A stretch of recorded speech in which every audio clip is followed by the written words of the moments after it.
ಮೊದಲು MBBS first ಇಯರ್ನ pass ಮಾಡೋದು ಹೇಗೆ ಅಂತ ಯೋಚನೆ ಮಾಡಿ. ಇಲ್ಲಾಂದರೆ ಇಲ್ಲೇ ರಿಟೈರ್ ಆಗಿಬಿಡ್ತೀರಾ. ಸುಮ್ಮನೆ ನನಗೆ ಟಾರ್ಚರ್ ಮಾಡಿಬಿಡಿ, ನನಗೆ ಕೆಲಸ ಇದೆ. ಏಯ್ ಕನ್ನಡಕ, ಪೊಲೀಸವರು ನನ್ನನ್ನೇ ಅರೆಸ್ಟ್ ಮಾಡೋ ಹಾಗೆ ಮಾಡಿದೆ ಅಲ್ಲ, ಸಾಲದು ಅಂತ ನನಗೆ ಆವಾಜ್ ಆಗ್ತೀಯಾ? ಈ ಸಂಜು ವಿರುದ್ಧ ನಿಂತು ಮಾತಾಡೋರ್ನ ಒಬ್ಬರನ್ನೂ ಬಿಟ್ಟಿಲ್ಲ. 2.5 ಅಡಿ ನೀನು.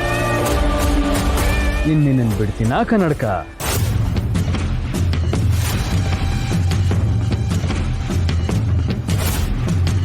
ಬಾ, ಇವತ್ತು ನಿನಗೆ ಸರಿಯಾದ ಪಾಠ ಕಲಿಸ್ತೀನಿ. ಬಾ ಬಾ.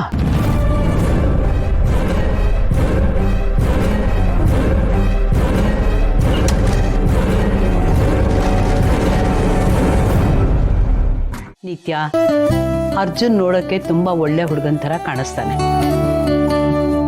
ಒಬ್ಬರನ್ನೊಬ್ರು ಅರ್ಥ ಮಾಡ್ಕೊಳ್ಳೋಕೆ ಸ್ವಲ್ಪ ಟೈಮ್ ಕೊಡ್ಬೇಕಂತೆ. ಹಂಗಂದ್ರೆ ಏನೇ ಅರ್ಥ?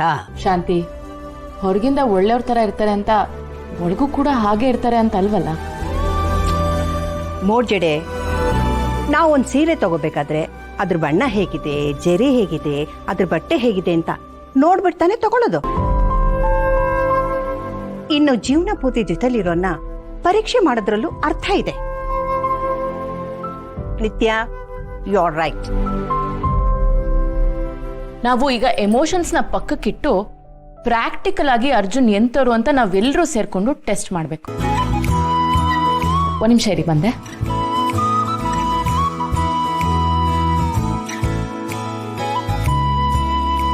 ನಿತ್ಯ, ಯಾಕೆ ಇದೆಲ್ಲ? ಶಾಂತಿ, ಬರೀ ಬಾಯಿ ಮಾತಲ್ಲಿ ಏನನ್ನೂ ಡಿಸೈಡ್ ಮಾಡಕ್ ಆಗಲ್ಲ. ಈಗ ನಾವೊಂದಷ್ಟು ಕ್ವಾಲಿಟೀಸ್ ನ ಲಿಸ್ಟ್ ಮಾಡ್ತಾ ಹೋಗ್ಬೇಕು. ಅದೆಲ್ಲಾನು ಅರ್ಜುನ್ ಅಲ್ಲಿ ಇದೆಯಾ ಅಂತ ನಾವು ಟೆಸ್ಟ್ ಮಾಡ್ಬೇಕು. ಆದ್ರೂ ತೀರಾ ಅನುಮಾನ ಪಟ್ಟ ಹಾಗಾಗಲ್ವಾ? ನಾನು ಒಂದ್ಸಲ ಮೋಸ ಹೋಗಿದ್ದೇನೆ. ಆದ್ರೆ ನಿಧಿ ವಿಷಯದಲ್ಲಿ ನಾನು ಯಾವುದೇ ಕಾರಣಕ್ಕೂ ರಿಸ್ಕ್ ತಗೊಳ್ಳಲ್ಲ. ಈ ಜಗತ್ತಲ್ಲಿರೋ ಬೆಸ್ಟ್ ಹುಡುಗ ನನ್ನ ತಂಗಿಗೆ ಸಿಗ್ಬೇಕು. I am completely agri, your honour. ಸರಿಯಪ್ಪ. ಓಕೆ, ಈಗ ನಾನು ಚೆಕ್ ಲಿಸ್ಟ್ ಬರಿತಾ ಹೋಗ್ತೇನೆ. ಒಬ್ಬೊಬ್ರು ಒಂದೊಂದು ಪಾಯಿಂಟ್ ಹೇಳ್ತಾ ಹೋಗಿ. ಶಾಂತಿ, ನೀನೇ ಫಸ್ಟ್ ಹೇಳು. ಏನ್ ಗೊತ್ತಾ, ಯಾವುದೇ ವ್ಯಕ್ತಿ ತನಗಿಂತ ಹಿರಿಯರ ಜೊತೆ ಹೇಗ್ ನಡ್ಕೊಳ್ತಾನೆ, ತನಗಿಂತ ಕಿರಿಯರ ಜೊತೆ ಹೇಗಿರ್ತಾನೆ ಅನ್ನೋದ್ರಲ್ಲಿ ಅವನ ನಡವಳಿಕೆ ಗೊತ್ತಾಗತ್ತೆ. ವಾವ್, ಸೂಪರ್ ಪಾಯಿಂಟ್ ಶಾಂತಿ. ತುಂಬಾ ಒತ್ತಡ ಆದಾಗ, ಕೋಪ ಬಂದಾಗ ಹೇಗ್ ನಡ್ಕೊಂತಾನೆ ಅಂತ ಪರೀಕ್ಷೆ ಮಾಡ್ಬೇಕು. ಕೋಪ ಬಂದಾಗ ಕೂಗಾಡ್ತಾನ, ಕೈಯಲ್ಲಿ ಏನಾದಿದ್ರೆ ಹೆಸಿತನ, ಇಲ್ಲ ಚಾಕ್ಲೇಟ್ ಬಾಯ್ ತರ ಕೂಲಾಗಿರ್ತಾನ ಅಂತ ನೋಡ್ಬೇಕು. ಗುಡ್. ಎಸ್.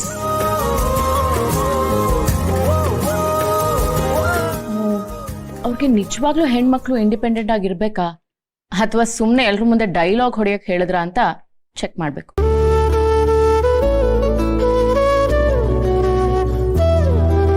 ಗೊಂದಲ ಆದಾಗ ಹೇಗ್ ನಿರ್ಧಾರ ತಗೊಂತಾನೆ ಅಂತ ನೋಡ್ಬೇಕು. ಬೇರೆಯವ್ರ ಮೇಲೆ ಎಷ್ಟು ಡಿಪೆಂಡ್ ಆಗ್ತಾರೆ, ದುಡ್ಡನ್ನ ಹೇಗ್ ಹ್ಯಾಂಡಲ್ ಮಾಡ್ತಾರೆ, ಹಾಗೆ ನಮ್ ನಿಧಿಗೆ ನಿಜವಾಗ್ಲೂ ಲೈಫ್ ಪಾರ್ಟ್ನರ್ ಆಗೋಕೆ ಯೋಗ್ಯತೆ ಇದೆಯಾ ಅಂತ ನಾವು ಪ್ರತಿ ಕ್ಷಣ ಅಬ್ಸರ್ವ್ ಮಾಡ್ತೀವಿ.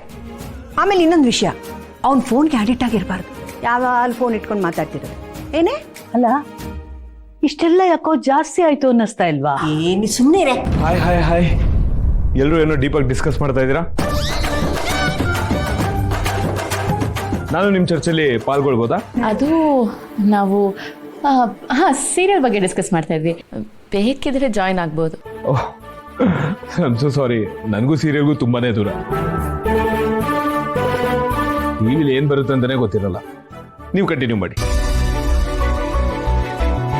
Good night. Good night.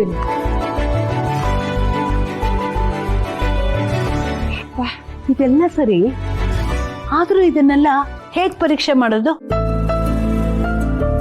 ನಿತ್ಯ, ನೀನೇನಾದ್ರೂ ತೊಂದರೆ ಕೊಟ್ಟು ಅವನಿಗೆ ಸಿಟ್ಟು ಬಂದು 1ಕ್ಕೆ 3 ಆದ್ರೆ ಮಾತ್ರ ನಾ ಸುಮ್ಮನೆ ಇರಲ್ಲ. ನಾವು ಟೆಸ್ಟ್ ಮಾಡ್ತಾ ಇದೀವಿ ಅಂತ ಅವನು ಗೊತ್ತಾಗ್ಬಾರ್ದು. ಪತ್ತೆದಾರಿಗಳು ಇರ್ತಾರಲ್ಲ, ಡಿಟೆಕ್ಟಿವ್, ಆ ರೀತಿ ಕೆಲಸ ಆಗ್ಬೇಕು ಏನೇ. ಒಳ್ಳೆ ಡಿಟೆಕ್ಟಿವ್ ಯಾರು ಗೊತ್ತಾ? ಯಾರು? ನಮ್ ಕರ್ಣ. ಕರೆಕ್ಟ್ ಆಗಿ ಹೇಳಿದೆ ಕಡೆ, ಕರೆಕ್ಟ್. ನಾನು ಈಗಲೇ ಹೋಗಿ ಕರ್ಣನ್ ಹತ್ರ ಮಾತಾಡ್ತೀನಿ. ಮಾತಾಡು ಅನ್ನೊಪ್ಸು.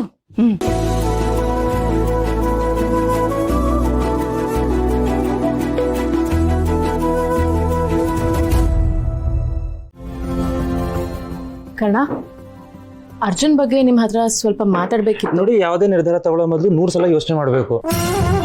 ಆ ವ್ಯಕ್ತಿ ನಿಜವಾಗ್ಲೂ ಆಗಿದ್ದಾನ ಅಂತ ನಾವು ಚೆಕ್ ಮಾಡಬೇಕು.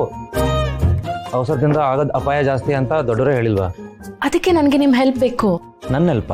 ನಿಧಿ ಲೈಫಲ್ಲಿ ಬರೋ ಹುಡುಗ ಪರ್ಫೆಕ್ಟ್ ಆಗಿರ್ಬೇಕು. ಎಷ್ಟು ಪರ್ಫೆಕ್ಟ್ ಅಂದ್ರೆ ನಿಮ್ ತರ.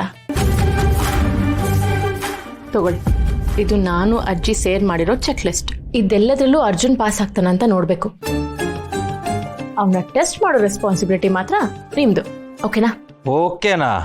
Completely okay. ಆಕ್ಚುಲಿ ಅರ್ಜುನನ್ನ ಇಂಚ್ ಟೆಸ್ಟ್ ಮಾಡಕ್ಕೆ ನಾನೇ ರೈಟ್ ಪರ್ಸನ್ ಅಲ್ವಾ? ನನಗೆ ಗೊತ್ತಿತ್ತು, ನಿಧಿಗೆ ಒಳ್ಳೇದಾಗ್ಬೇಕು ಅಷ್ಟೇ ನನ್ನ ಉದ್ದೇಶ. ಎಸ್, ನಿಧಿಗೆ ಒಳ್ಳೇದಾಗುತ್ತೆ. ಇದೆಲ್ಲ ನಂಗೆ ಬಿಟ್ಬಿಡಿ.